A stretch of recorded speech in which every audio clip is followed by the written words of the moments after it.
Hello, this is Norwich Up, and welcome to Road to Neymar episode number 11. And so we go into a Division 3 game. We come up against a mixture of a non-rare and rare Spanish gold side in a 4-4-2 formation. His best players are probably Fernando Llorente and David De Gea, but he also has Boyo Valero, and he combines with ALVARO, and he puts it into the back of the net in the 90th minute. A bit of a sweaty pass, you could probably say, but to be fair to him, he was dominating the early stages of the game. However, we get really lucky. Their defender somehow just doesn't get to the ball, and Helms manages to capitalise it. And Helms isn't the paciest guy, but he's got a really solid shot on him. I've been trying to do some long shots with him.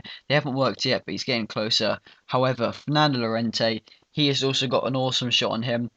In FIFA 12, I played with his Team of the Year card, and he was so good with his shot. I scored a load of long shots with him, so hopefully maybe he gets a Team of the Year this year in FIFA 13. But Boyo Valero, a really hard name to pronounce, but he managed to get the goal to make it 3-1 to him. However, our centre attacking mid, Renato Augusto, who is really good on this game. Centre attacking mid, 4-star skills, 4-star weak foot, decent pace, decent passing, a really good shot as well, and not bad dribbling as well. There you can see a nice powered shot into the bottom right hand corner, and then Obasi on a yellow card, but it doesn't matter, he puts it into the bottom left hand corner. A nice little goal from outside the box, and it's now currently, I think that's 3-3, yeah, it's 3-3.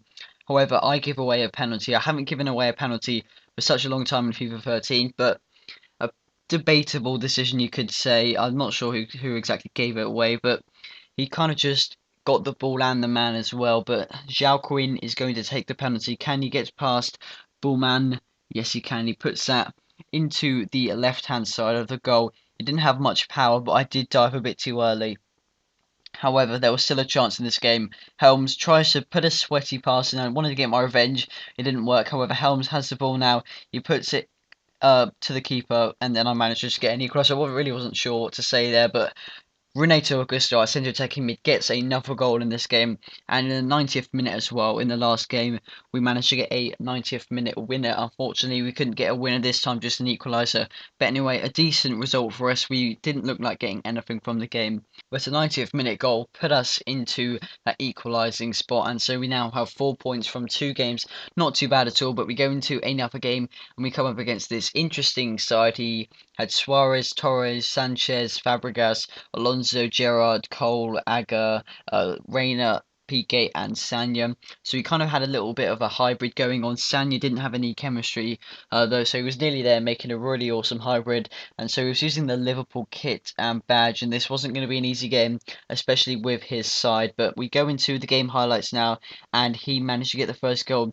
Cesc Fabregas whipping that into Fernando Torres. He does a little roly-poly here, as you can see, and he managed to get that first goal, which is a shame because I was kind of dominating this game, you probably could say, but Renato Augusto plays in Helms, a lovely fake shot, and he absolutely smashes that past Pepe Reina into the back of the net in the 20th minute.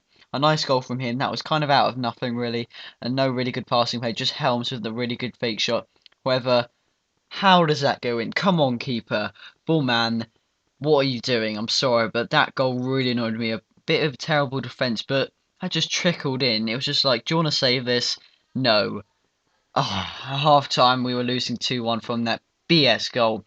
But then Renato Augusto whips it into Felipe, and Felipe gets that header to make it 2-2. And Felipe is our centre back, guys, if you didn't know. And he's a really solid centre back. 70 pace, I think he's got, and also like around 70 defensive and heading stats as well. But here I sped the gameplay up. He was a bit frustrated with conceding that corner goal. He starts to go on an amazing run with Pepe Reina. Unfortunately, it doesn't work for him. I do a good slide tackle with that man again, Renato Augusto. I've already talked about him. He's so good, guys. I really recommend you get him. I picked him up for 300 coins. He's an 81 overall as well, so I really recommend him. And he managed to get that into the back of the net.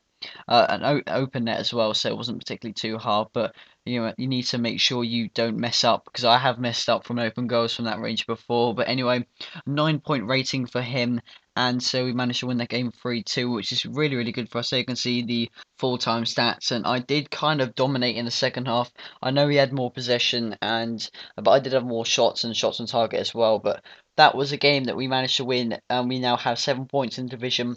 We only need 8 points to stay in division, and we don't need too many more points to actually get the division title. So that's doing really, really well. And here we bid on a Petr check for 18,000 coins. There you can see you have 2 seconds left, and I managed to get him in a 4-2-2 formation. He doesn't have a contract, and some people can be put off with buying players who don't have contracts by sending them to the trade pile. And what you don't see, I just go into my active squad and just put a little bronze contract on him. But I now go and check the price. It's always best to check the price. And what I did, I chose the 2-2-2, the 4-2-2 formation. See, he's top. Was lowest by now basically.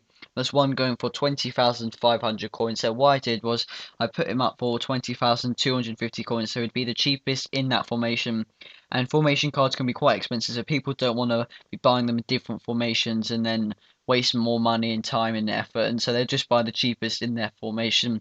And so he managed to sell as well. So thank you guys for watching this episode. If you did enjoy it, leaving a like rating would be awesome. And I'll catch you for more Road to Neymar very soon. Goodbye.